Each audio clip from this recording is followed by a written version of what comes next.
बिस्मिल्लाहिर्रहमानिर्रहीम अस्सलाम वालेकुम वरहमतुल्लाहि वबरकातुहू। नाज़रीन, अभी बड़ी ब्रेकिंग न्यूज़ आई है। अचानक ही कोर्ट रिपोर्टर्स ने यह सारा रिपोर्ट किया है।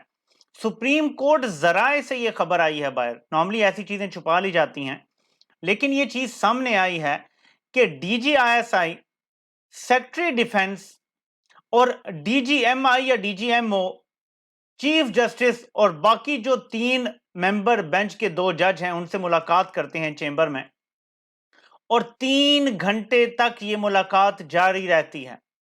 आपको याद होगा कि चीफ जस्टिस के ओरिजिनल ऑर्डर में आज की तारीख में इलेक्शन कमीशन ने सिक्योरिटी के हवाले से जो अरेंजमेंट थे उसकी रिपोर्ट जमा करवानी थी, अगर मुझे सही याद पड़ता है।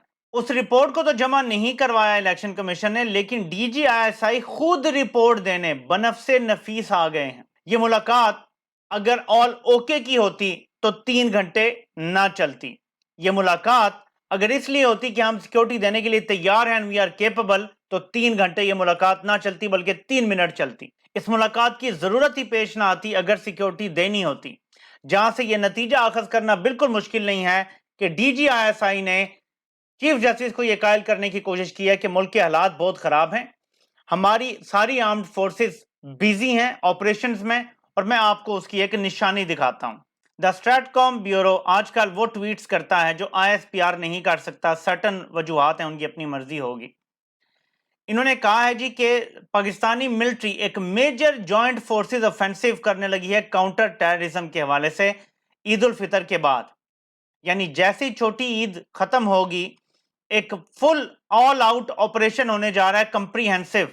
ये इतना बड़ा ऑपरेशन होने जा रहा है जिसमें लोगों को कहा गया है कि आप में से बहुत सारे लोग अपने इलाकों से चले जाएं तो ज्यादा बेहतर है। इसमें लोगों को वार्निंग दी जा रही है कि फोर्सेस की आपने मदद करनी है, और जिसने दहशतगर्दों को पनाह दी या कुछ किया तो उनके खिलाफ संगीन कार्रवाई होगी। तो ये हमारे कबायली इलाकों में फिर से ऑपरेशन की बात हो रही है। तो एक दिन ये खबर चलती है और उसी दिन DGISI और दूसरी एजेंसी और हमारे सेक्रेटरी डिफेंस जाके चीफ जस्टिस और दूसरे जजेस को ब्रीफिंग देते हैं। अब इनको डॉट्स को आप कनेक्ट कर लें तो आपके लिए नतीजा अखज करना कोई मुश्किल नहीं है कि वहां पे क्या बात हुई होगी। मैं हमेशा खबर पे तज्जिया देता हूं, लेकिन डॉट्स कनेक्ट करके देता हूं। डॉट्स कनेक्ट होते हैं कि अगर आपने हाँ करनी हो तो 3 घंटे नहीं लगते।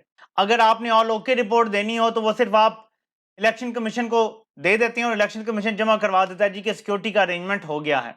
यहां पे 3 घंटे बहस का एक और भी मतलब समझ आता है कि यकीनन चीफ जस्टिस ने रेजिस्टेंस कुछ दिखाई है, वरना वो आधे घंटे में मान जाते, 15 मिनट में मान जाते। 3 घंटे मुलाकात की जो खबरें आ रही हैं, चली हैं, इसका मतलब है कि उन्होंने रेजिस्टेंस दिखाई है, लेकिन उनका जवाब क्या है ये किसी जरिए से पता नहीं चल रहा। उनका जवाब आएगा अगले 48 घंटों में, क्योंकि ये रिपोर्ट तो उन्हें मिल गई, समझो डायरेक्ट मिल गई DGISI से। दूसरी रिपोर्ट उनको मिलनी है, सुबह स्टेट बैंक ने पैसे नहीं जमा करवाए। इन सारी रिपोर्ट्स के बाद अब चीफ जस्टिस क्या फैसला करते हैं, इस पे सारा इन्हिसार है। मुल्क की जमहूरियत बचेगी या DGISI एक बार फिर मुल्क में इलेक्शन रुकवाने में कामयाब हो जाएंगे। मैं ये क्यों कह रहा हूं एक बार फिर? बाजवा का ये दावा है कि 20 मई 2022 को इलेक्शन के सारे मामला तय हो गए थे सारी जमातों के दरमियान। असेंबली टूटने जा रही थी कि DGISI भागते भागते आए और उन्होंने कहा जी कि IMF के साथ डील तो कर लें, फिर असेंबली तोड़िएगा। और वो IMF की डील वहां से लटकी तो पहले अगस्त सितंबर तक लेट हो गई, और अब अक्टूबर से लटकी तो अभी तक लटकी हुई है। तो फिर DGISI ने क्या ये बातें दोबारा वही की होंगी जो 2022 में की थी कि IMF की डील अभी पूरी नहीं हुई, अभी बजट भी देना है, और इस तरह की सारी बातें की होंगी। हम ये कह सकते हैं ना कि खुद बाजवा कह रहा है कि DGISI ने आके रोका, वरना इंतखाबात हो जाते। भागा भागा आया और उसने इलेक्शन नहीं होने दिए। अब फिर वो भागा भागा अगर पहुंच गया खुद ब्रीफिंग देने के लिए। सुप्रीम कोर्ट ने DGISI को नहीं बुलाया था ब्रीफिंग के लिए, ये याद रखिएगा। सुप्रीम कोर्ट ने सिर्फ रिपोर्ट मांगी थी कि इलेक्शन कमीशन जमा करवा दे, बस।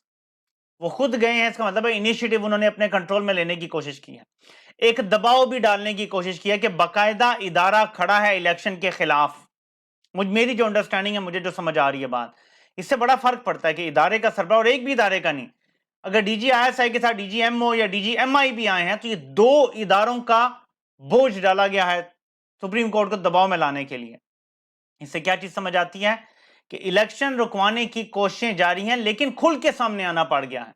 ये इमरान खान की एक और कामयाबी है, और इसमें चीफ जस्टिस का भी किसी हद तक कमाल है कि आइन की जंग में वो भी डटे हैं, इमरान खान तो डटे हुए हैं 1 साल से, वो डटे हैं तो इनको खुल के सामने आना पड़ा है।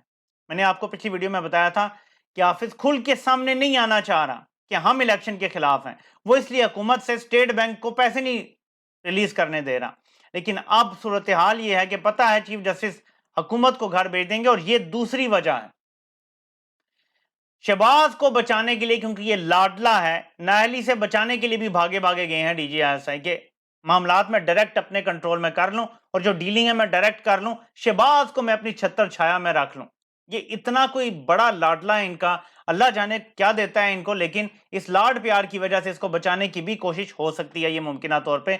तो इस सारी सिनारियों में मेरा तज्जिया ये है कि रिपोर्ट जो इलेक्शन कमीशन के जरिए भेजी जा सकती थी, वो खुद ब्रीफिंग देने इसलिए पहुंचे हैं कि हालात इतने खराब बताने हैं कि जी इतने दहशतगर्द आ गए हैं, इतने लोग पहुंच गए हैं हमारे इलाके में, दहशतगर्दी होगी, ये होगा वो होगा, हमें ऑपरेशन करना पड़ेगा। और फिर साथ ये खबर कि एक मेजर ऑफेंसिव लॉन्च होने लगा है, मेजर ऑफेंसिव लॉन्च होने लगा है। मैं आपको अब याद दहानी करवा दूं, 2009 से बाकायदा मुसलसल दहशतगर्दी के खिलाफ ऑपरेशंस जारी हैं, एक बार भी इलेक्शन में डिले नहीं हुआ।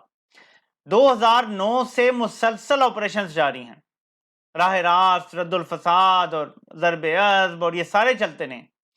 इन ऑपरेशंस ने कभी भी इलेक्शन डिले नहीं करवाए, तो अब कोई ऑपरेशन क्यों इलेक्शन डिले करवाएगा, मुझे बताएं।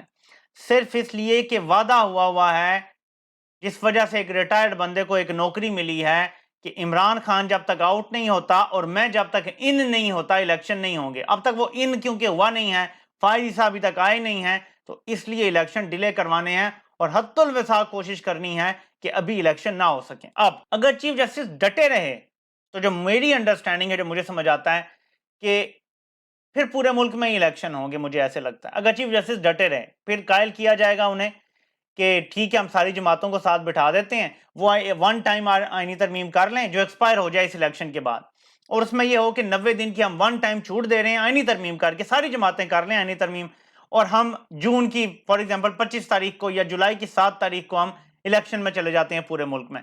ये एक चीज हो सकती है।